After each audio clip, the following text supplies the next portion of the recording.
Hello and good evening. Ooh.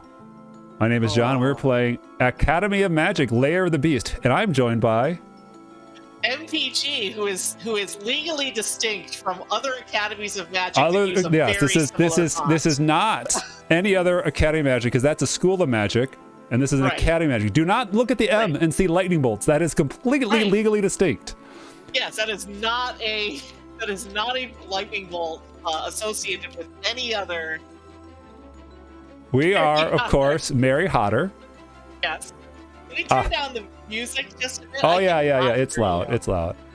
It is quite loud. These games always... This is first run. Yeah. These games always come in hot. This is one of my Steam cleaning series. I got a game in my Steam library. Eventually, I'm actually rate and review the wheel of playtime.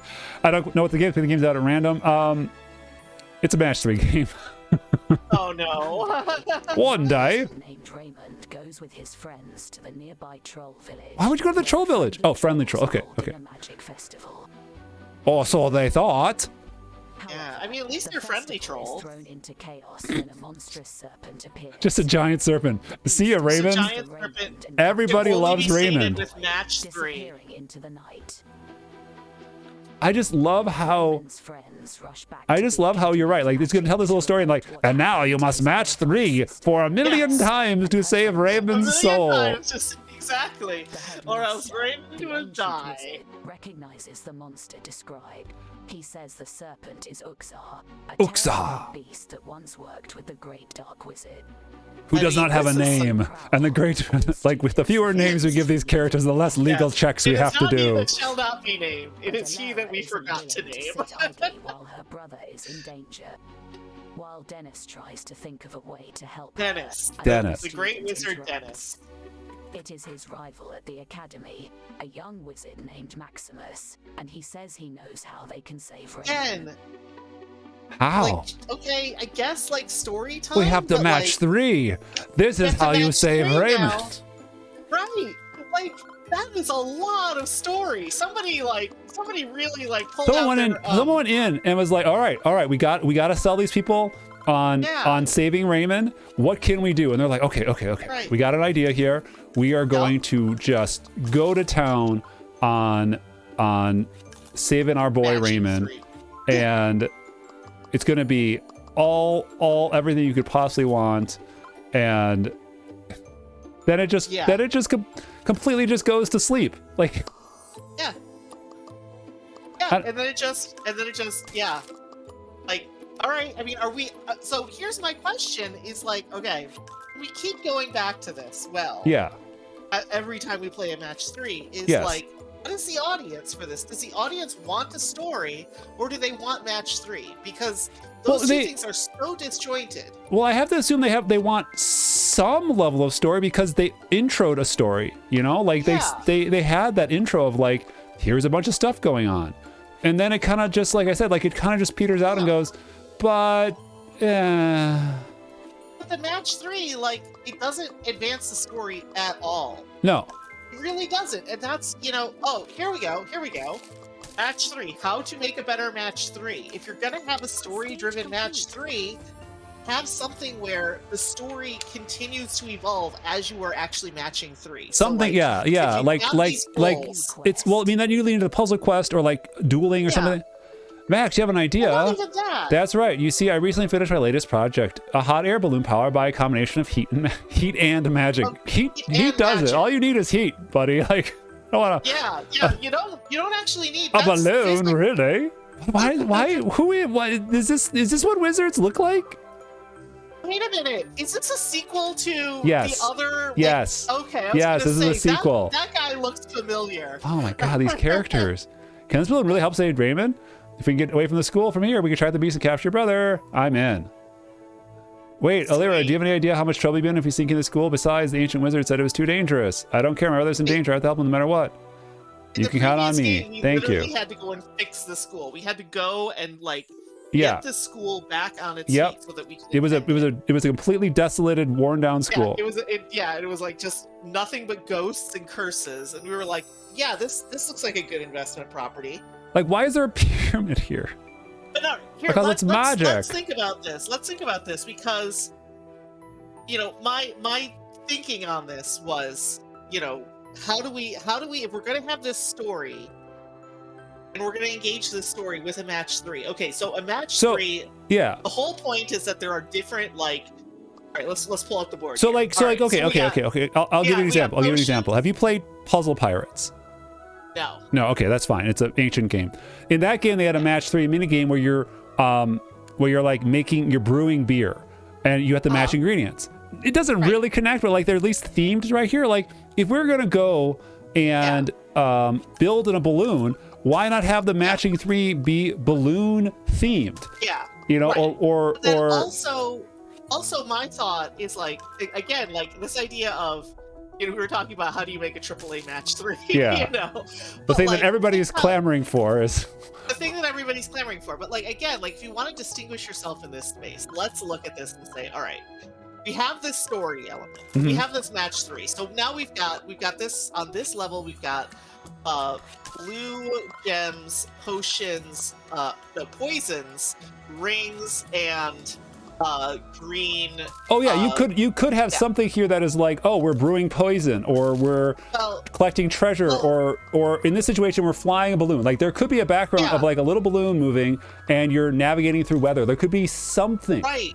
There could be something that you're doing as a result of, you know, and it doesn't even necessarily have to be something that complicated. No. You can just bring in like a visual novel element to it to say, oh, okay, you just matched 4 rings, so we're going to trigger this event. Yeah. And have a very simple branch thing going to say, based on how you play the game. Yeah. You know, if you can clear this board without doing any scrolls, then you get unlock something. this special narrative. And as you're doing it, that's the important thing, is that as you're doing it, have the voice actors like talking and saying, oh, you know, blimey, you got to yeah, the balloon is blown off course and we're headed to the dragon's den, or something like that. Just something really, like, again, it can be resolved. You can close that diamond so easily. Yeah. Or like, you could have like tiny little mini things like, oh, our balloon's going down. Match 4 heat. Okay, now it's at the right height. Don't match any more heat or you'll go too high. And like trying to balance something while you're doing the matches. Like, you know, something to like, if you had like multiple spinning plates where it's like, okay, get these matches and then get these matches. And like, okay, I need to steer. Well, steering costs me heat. So I have to do the steering matches, and then by heat drops, I have to do the heat matches, but not too many. Like there's a lot of things you can do that would give you some sense of like you're in a more living experience. Right, that you're having an effect on the narrative rather than the narrative being this thing that that happens to you. You're either being interrupted. The narrative is either being interrupted by the match 3, or the match 3 is being interrupted by the narrative. Yeah. And so, like, whatever it is that you want out of the game, you know, you want something that's going to say, all right, now we're going to merge these two things in a way that it doesn't even have to be seamless. It doesn't have to be perfect. It doesn't have to be something where, you know, you've got a 5-dimensional storyboard going based on,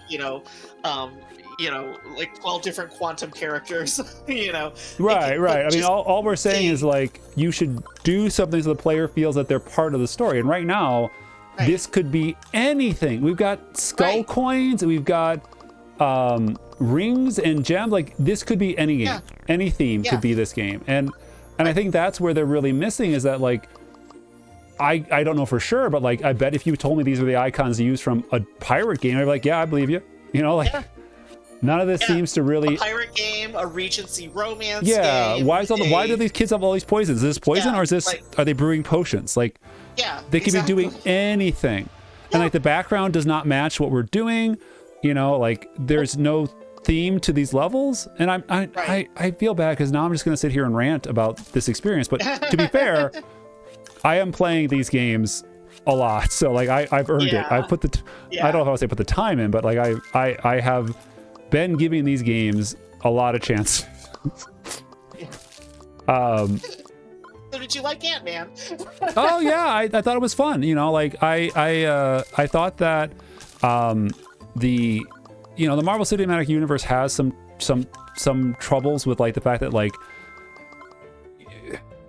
they've got to build up a new villain, you know? Yeah. And that's always challenging because like you people are always going to compare everything now to like, well, this guy isn't as good as Thanos, and it's like, well, are they really that scary? Or I like Captain America and that actor wanted to move on. Like there's a lot of things where, you know, you've got people got them faves and they want to see them again. And I've always thought the Ant-Man movies were fun. They're very small scale.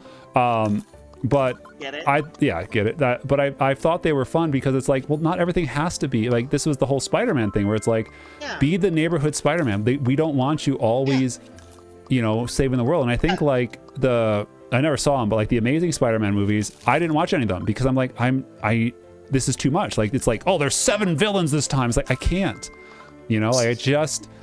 What is this, the Gillette of. Yeah. Well, one more villain. Just trust me, bro. One more villain. You know, like. Yeah, we're just gonna put squeeze one more in there. One more villain really in there, and then people are going to get excited about this movie. It's like, well, no, like you need to have the right mix of stuff, and like it was hard coming after the Raimi ones because those were actually, I thought, pretty well done.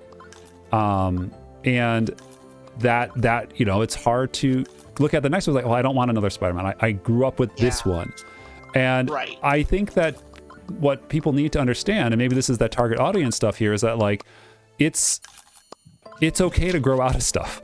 It's okay to grow out of stuff. It's okay to realize, like, you know, okay, something is leaving me behind. And I mean, I think that there's a degree and it to hurts. which, like, it hurts for something to leave you. Yeah, it hurts. Yeah, like it hurts when it turns out that some, you know, a wizard school, you know, book series that you enjoyed, you know, a was meaningful or transformative or it was meaningful for you, and then all of a sudden it turned out that the person not so good. It's terrible, but it's like, I mean, you're not going to be able to change that. You being angry isn't going to change any of that. Take what you can from it in a positive light, and then move on. Because if you are